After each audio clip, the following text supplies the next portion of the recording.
Amigas e amigos, esta mais recente revelação do site The Intercept Brasil envolvendo as negociatas do Deltan Dallagnol com o ministro Luiz Roberto Barroso, né, dá sem dúvida alguma um salto de qualidade, podemos dizer assim, né, na compreensão do papel desta gente toda, né, de todo esse processo aí da Operação Lava Jato, da farsa da Operação Lava Jato, né, o sentido geopolítico de tudo isso.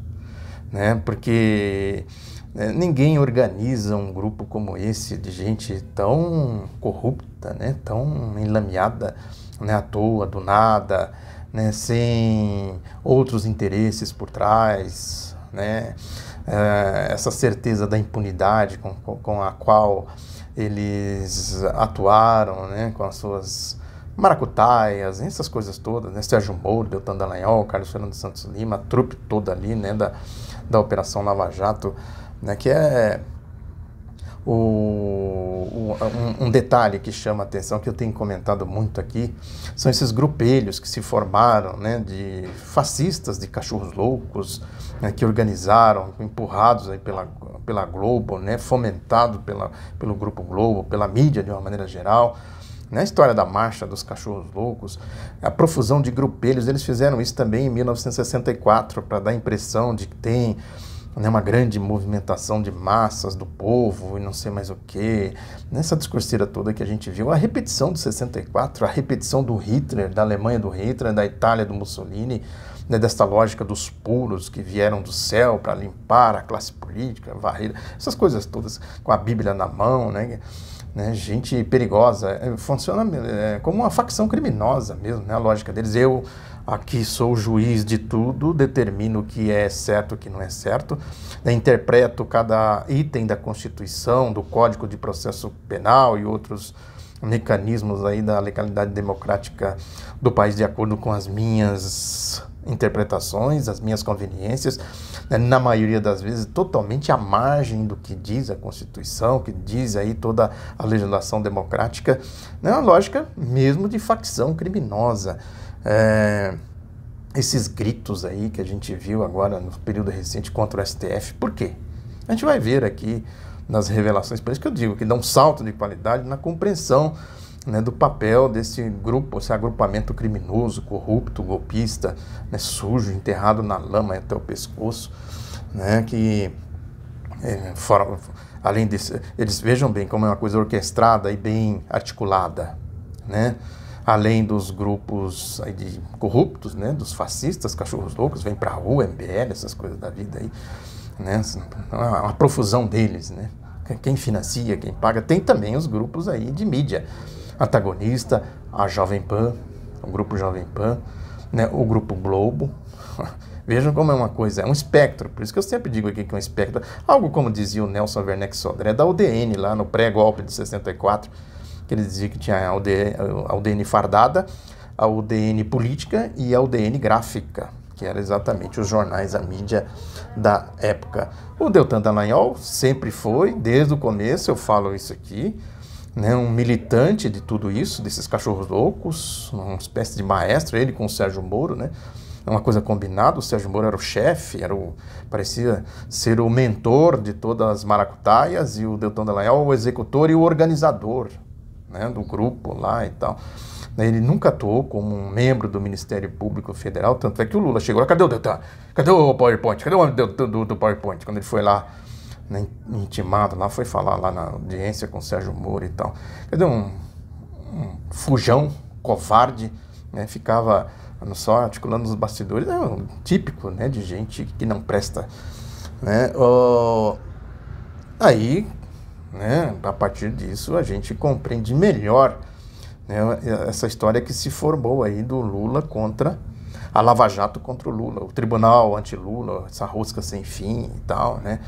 Porque tem uma lógica aí da geopolítica, claro, né? Tem a lógica, né, dos ciclos aqui neoliberais, eu tenho falado muito disso aqui, um primeiro ciclo aí com o Ronald Reagan nos Estados Unidos, a Margaret Thatcher, essa aliança, né, do neoliberalismo, do projeto neoliberal, da condução do projeto a partir do rompimento pelos Estados Unidos em meados da década de 70 do Tratado de Bretton Woods. Os Estados Unidos rompeu com aquele padrão, dólar, ouro. A partir disso eles começaram a pintar papel com dólar, inundaram o mundo de dólar e tal. Teve as crises do petróleo, essas coisas todas. E essa nuvem de dinheiro passou a comandar a lógica da economia, do sistema capitalista, né? E aí chegou o projeto neoliberal, com o Estado sendo totalmente instrumentalizado, moldado para gerenciar, né, ser um mero fiscal dessas nuvens de capitais e tal. E lógico que os países que têm menos condições, que estão mais vulneráveis, né, às crises da essência do regime capitalista, né, são os que pagam o pato. Foi o que a gente viu no Brasil. A América Latina serviu como uma espécie de laboratório, porque aqui é fonte de matérias-primas, de mão de obra, de terras férteis, petróleo, água, essas coisas todas, né? Aí deu naquilo lá, corrupção desbragada, deslavada, né? Foi o Collor no Brasil, o Carlos Pérez na Venezuela, o Menem na Argentina, né? Depois teve aquela sucessão. O Menem, né, acho que ele entrou já no segundo ciclo, né? Teve aquela sucessão de crises na Argentina, com um dos presidentes tendo que fugir pelo telhado da Casa Rosada e tal, né? No caso da Bolívia, o Sánchez de Lozada, né, também fugindo para os Estados Unidos. No México, Carlos Salinas de Gortari, todos se abrigando com as suas malas cheias de dólares nas asas do regime norte-americano, estão por lá, né, gozando da impunidade, né, dessas corrupções, desse sistema, desse projeto neoliberal. Veio o segundo ciclo, agora com o Bill Clinton e o Tony Blair, aí com o Fernando Henrique no Brasil, toda aquela destruição que nós vimos naquele período, né, e agora, aí isso inevitavelmente levou, né, a América Latina a se levantar, que foi a eleição do Lula, né, a eleição do Néstor Kirchner na Argentina. Esses dois países, de acordo com o historiador e escritor Luiz Muniz Bandeira, no livro que ele fala da formação dos países da Bacia do Prata, formação histórica e tal, ele diz que esses dois países formam uma economia superior à da Alemanha, né, quase equivalente à da União Europeia. E lógico que a independência, por isso que foi criada a Unasul, né, essas coisas todas, a inserção desse bloco pelo Brasil no BRICS e criando a multipolaridade e tal. É que o Muniz Bandeira diz nesse livro que a guerra psicológica, isso foi em 2006, a guerra psicológica que se movia contra o Brasil, na verdade, a guerra psicológica era a farsa do Mensalão, que depois, mais adiante, ele meio que antevendo as coisas, o Muniz Bandeira, né, virou a farsa da Lava Jato, desse agrupamento de corruptos, né, que era, na verdade, contra a política externa do governo Lula, e não pela política econômica, porque a política externa dava exatamente soberania, né? Permitia que a América do Sul se inserisse aí de maneira altiva, soberana, com vantagens, né, competitivas, como eles gostam de dizer, né, os analistas econômicos, né? E aí chegou o Trump, aí os Estados Unidos, né, com o regime do Trump, né, foi para a ofensiva, que é aquela história, a tentativa de varrer aqui da América Latina a resistência. Quer dizer, eles não conseguiram implantar a ALCA. O Muniz Bandeira fala no livro dele que os Estados Unidos tinha 30 milhões de pessoas aí na pobreza, né, numa situação, né, de quase pobreza extrema, né, que a América Central estava na órbita dos Estados Unidos e dependia das remessas de recursos dos Estados Unidos, né. E lógico que, como eles não conseguiram implantar a ALCA, que seria um mecanismo de escravizar o povo aqui da região e subtrair as suas matérias-primas, o que o Trump fez? Veio aquela história lá do muro, aquela crise desumana que tem lá na fronteira com o México e tudo mais.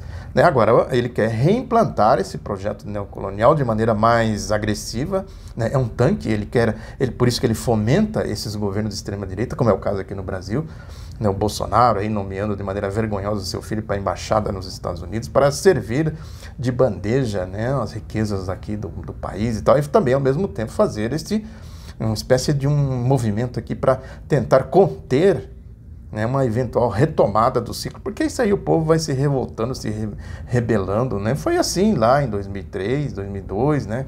Aquela história do Kirchner na Argentina, Lula no Brasil, e agora nós tivemos a eleição na Argentina. A gente viu o resultado que surpreendeu, de certa forma, até os participantes do processo, com a vantagem que teve aí a chapa articulada pela Cristina Kirchner. Tem as eleições na Bolívia também, que deve consolidar, a tendência é consolidar ali, né, a continuidade do governo do Evo Morales. Tem no Uruguai também, e se confirmar isso na Argentina, Forma-se, portanto, ali um bloco, né? Agora, a questão é o Brasil, e o Trump certamente vai usar o Brasil para fazer as sabotagens, né? Que é a lógica deste regime, né? Com o Trump funcionando aí como uma espécie de tanque desgovernado entre aspas, porque tem um projeto, claro.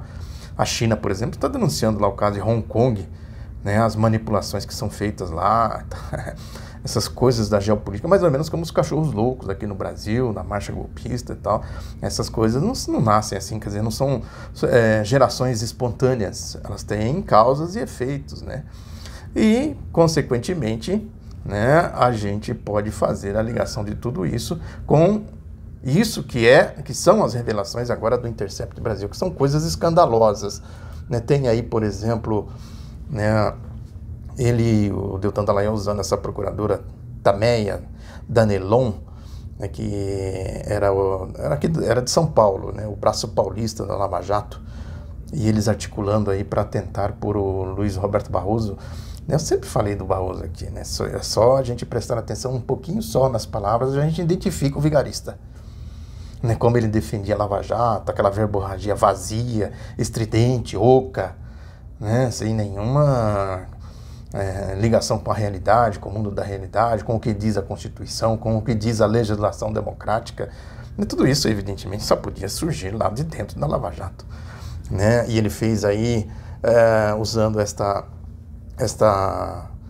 Tameia Danelon, né, para fazer as articulações com esses grupelhos aí fascistas, corruptos, né, vem pra rua, chega de corrupção. Ele criou esse MUD, eu falei disso aqui, a pregação que ele fez lá na igreja, levava nessa turma desse MUD, né, chega de corrupção, Instituto MUD, aquela história das 10 medidas contra a corrupção, ele usou como laranja, e depois eles criaram, tudo isso está lá no Intercept, né? Criaram o CNPJ para receber doações, entre aspas, né? E aí as conversas são de quadrilha mesmo, né? Fala que vem pra rua, né? Essa turminha barra pesada. Aí diz aqui ainda, atuando do Intercept Brasil, atuando nos bastidores dos grupos, insuflando-os a pressionar o STF, Dallagnol estimulou a rejeição de nomes de Gilmar Mendes, Ricardo Lewandowski e do atual presidente da Corte, Dias Toffoli, para a relatoria das ações da operação. Aí vai explicando as coisas, né? E as coisas vão se encaixando, né? Que eles queriam lá na relatoria o Barroso, fizeram uma grande movimentação para pôr o Barroso. Só que o Barroso não era da segunda turma, tinha que ser alguém da segunda turma, né? E já havia uma tendência clara que desses ministros do STF, o Gilmar Mendes, o Ricardo Lewandowski e o Dias Toffoli, né, principalmente e também o Marco Aurélio Mello, né, de contestar as maracutaias, as ações vergonhosas e corruptas da Operação Lava Jato. Consequentemente, eles foram se armando, né, e foram criando. Eu sempre falei aqui dessa divisão que havia ali no STF. Aí a Carmen Lúcia era a presidenta, que não apitava absolutamente nada, simplesmente se rendeu a esta lógica lavajatista, né? O Fachin se apresentou, né? Tem uma revelação importante que eu comentei aqui na época, né? Que o Fachin foi deslocado para a segunda turma para assumir a relatoria, que eles dizem aqui, né, no diálogo revelado pelo The Intercept. O Fachin não era o nosso preferido, mas também, né, tá bom, deixa o Fachin aí. Quer dizer, foi uma manobra descarada, deslavada. É evidente que do outro lado quem defende a legalidade, quem defende o espírito da Constituição, mesmo sendo quem for, independente de quem seja, mas o fato é que nesse caso concreto eles estão defendendo a Constituição. E aí se levantou. Então, essa campanha que eles fazem contra o STF, os cachorros loucos, agora, hoje, né, não tem o objetivo de procurar a moralidade. Tem muita gente de esquerda aí embarcando nessa história. Procurar a moralidade, essas coisas, todo o discurso do Barroso, o discurso acaba se juntando a essa turma aí da Lava Jato. Eu sempre digo que é importante ver as coisas que estão por trás das coisas. As coisas não são assim, lá e cá e tal, né? Não são binárias. É preciso ter aí interpretações corretas. Aí o The Intercept revela toda a trama, toda a tramóia. Vale a pena quem tiver condições de ler a matéria na íntegra do The Intercept Brasil, né, toda a trama que eles fizeram lá, e depois partiram para a pressão em cima do Alexandre de Moraes, que foi indicado pelo Temer, né, o usurpador, né, que o Alexandre de Moraes, que é ligado ao PSDB de São Paulo, indicado lá pelo STF, na questão da votação, né? É aquela história, né? Eles foram criando... A Lava Jato teve também essa característica, por isso que eu digo que não é um agrupamento assim que surgiu do nada, né? Que eles foram fazendo manobras e tal, né? Tinha até 2009 uma interpretação no STF, não é que não tinha, porque a Constituição é clara nessa questão da segunda instância, o cumprimento da pena antecipada. Né? Antes da pessoa ser julgada, já está cumprindo pena. Isso é uma aberração, né? Uma coisa criminosa, de quadrilha, de grupos, né? De facções criminosas. Né? Os tribunais de exceção que tem por aí, eles julgam de acordo com as conveniências deles. Aí em 2009 o STF tomou uma posição, criou uma jurisprudência, né, de que não poderia haver cumprimento antecipado da pena, né? E em 2016, no auge da histeria aí da Lava Jato, eles mudaram, né, e criaram essa aberração. E aí surgiu depois, nessa votação aqui, né, por isso que eu digo que esse caso aqui permite a gente dar um salto de qualidade na compreensão de tudo, do sentido da Operação Lava Jato. Aí houve uma divisão clara no STF. Né, aí o Alexandre de Moraes acabou, né, votando a favor da Lava Jato, né, e ficou lá o Marco Aurélio Mello, o Lewandowski e o Gilmar Mendes, o Dias Toffoli também, se eu não me engano, né, contra a... Não me lembro como votou o Dias Toffoli. Se vocês aí lembrarem, comente aqui. Enfim, eles fizeram uma pressão gigantesca em cima do Alexandre de Moraes. Criaram peças publicitárias, né, o Deltan Dallagnol atuando como regente da quadrilha, o chefe da quadrilha, né, criaram todo um processo para pressionar e tal, né? E ele fala que é interessante, quem for lá observar, né, como eles falam do Carlos Fernando dos Santos Lima, esse frasista de porta de banheiro de rodoviária. Isso é um malandro. Isso é gatuno, né? Ligeiro, né? Espertalhão e tal, né? Como ele entrou nisso, ele entrou como se fosse o ideólogo de tudo isso, né? É interessante como eles têm uma lógica de quadrilha, né? Uma coisa impressionante, né? Eles criaram um vídeo e tratando um vídeo que foi editado, né? Pela assessoria de imprensa do Ministério Público Federal. Veja como é um conluio, né? Um espectro e tal. Aí o Deltan Dallagnol disse, show, top! Né, e diz, sensacional, você é demais. É sempre bom lembrar. Quem é Deltan? Ele fala e dá uma balançadinha assim. Quem é Deltan? Aqui, ó, quem é o Deltan aqui, ó. Aí ele diz ainda, Deltan. Quem é Deltan? Ele diz, se puder, assume a sugestão como sua. Quanto menos a força-tarefa da Lava Jato aparecer nisso, melhor. Talvez tenhamos que entrar nisso. Carlos Fernando dos Santos Lima já entrou. Mas o que der para ficar fora, se voar sem a gente, muito melhor. Olha aí, instruindo os malandros e tal. Aí ele diz que mais para frente eu vou sugerir aos grupos um tuitaço, os grupos aí dos cachorros loucos, dos corruptos, né? Antagonista, né? Puxando essa turma toda aí, né? Os grupelhos aí. Aí, mais para frente, ele falou num grupo chamado Parceiros do Ministério Público Federal, das 10 medidas, né, e fizeram uma outra campanha aí nessa história das 10 medidas. Tudo isso serviu para essa história da classe política, do STF, né, que é a lógica dos fascistas, dos corruptos, de organização criminosa, de facção criminosa, né, e aí fala aqui de um tal de, olha, como surgem esses grupelhos aí em profusão, né, tudo com dinheiro, sabe-se lá de onde, né, que criaram lá o Observatório Social, né, que fez um abaixo-assinado, né, que foi lançado em São Paulo, esse abaixo-assinado, é outro grupelho aí também dessa lógica aí dos cachorros loucos.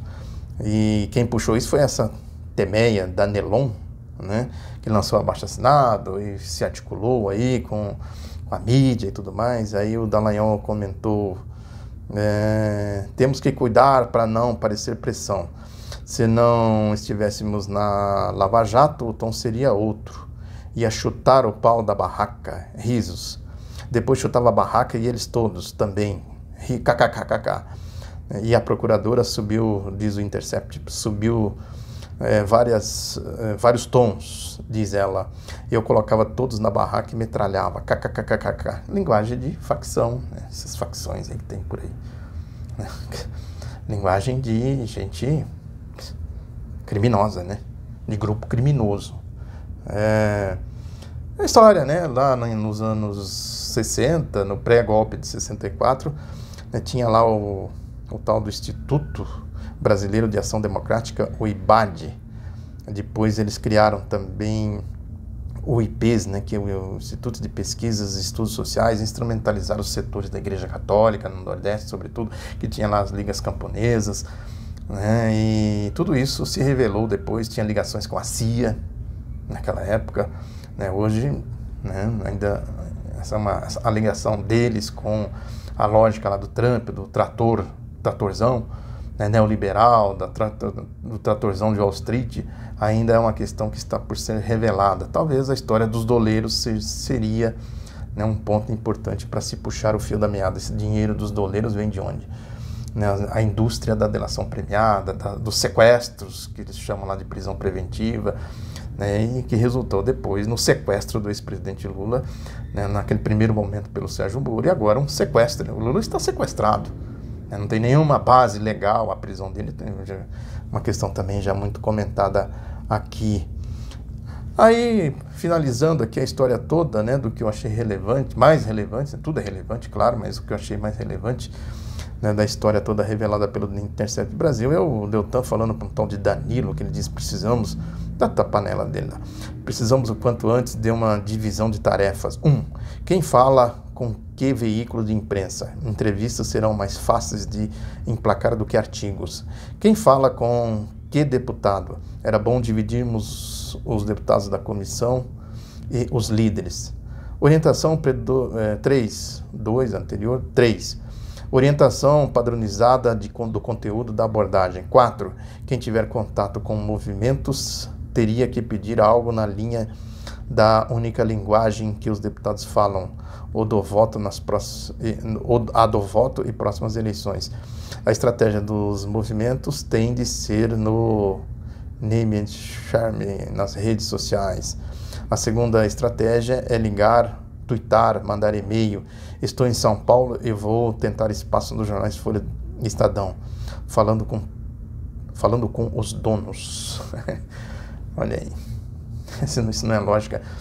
O trabalho dele lá no Ministério Público Federal, necas de pitibiriba. Enfim, é isso, né? Uma revelação muito importante, considero muito importante. Isso aqui, repito, dá um salto de qualidade aí na compreensão, né, do que representa esse grupo criminoso. Muito obrigado pela atenção, divulgue o outro lado da notícia, um abraço, até a próxima.